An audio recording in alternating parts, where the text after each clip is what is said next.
آج کسی کو قرآن پڑھنا نہیں آتا نا تو اس کا سب سے بڑا ذمہ دار بچپن میں اس کے ماں باپ ہے، اور ایسے ماں باپ کو کھڑا کر کے پوچھا جائے گا کہ تم نے اپنے بچے کو قرآن کیوں نہیں سکھایا؟ مشکل لگے تھے، ہم نے تو کہا تھا وَلَقَدْ يَسَّرْنَا الْقُرْآنَ لِلذِّكْرِ فَهَلْ مِن مُدَّكِرٍ، ہم نے قرآن کو پڑھنا ایک دم آسان کر دیا، ہے کوئی جو اسے سیکھ سکے، اسے پڑھ سکے؟ پھر بھی نہیں پڑھا۔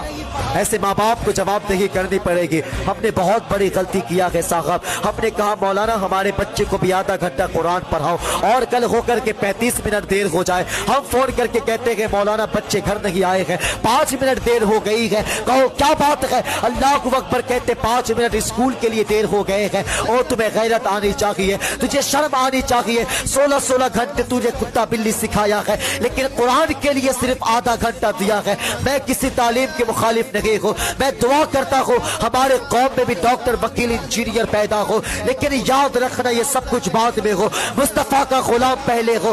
اگر تو نے قرآن نہیں پڑھا تو کیا پڑھا؟ اگر تو نے قرآن یاد نہیں کیا تو کیا یاد کیا؟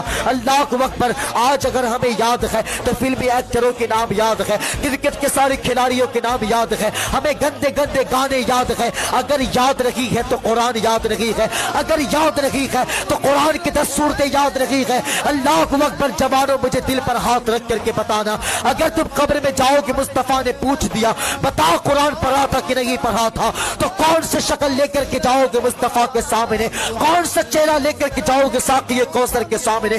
یہ وہی کتاب ہے جو مصطفیٰ کے سینے پہ اتاری گئی ہے، یہ وہی کتاب ہے جو مصطفیٰ کو تحفے کے طور پہ پیش کیا گیا تھا۔ اللہ اکبر۔ یہ وہی کتاب ہے جس کے بارے میں کہا گیا ہے یہ ہماری کتاب ہے، ہم ہی اس کی حفاظت کریں گے۔ تم اس قرآن کو بھی کھول کر کے نہیں دیکھے۔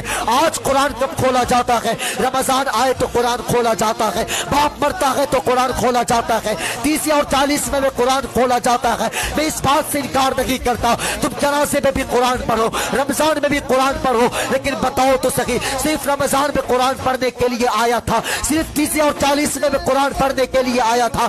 نہیں میرے بھائی، یہ تو سلیقہ زندگی بتانے کے لیے آیا تھا، یہ تو طریقہ زندگی بتانے کے لیے آیا تھا۔ اس قرآن کو بھی تم نے کھول کر کے نہیں دیکھا ہے۔ اللہ اکبر۔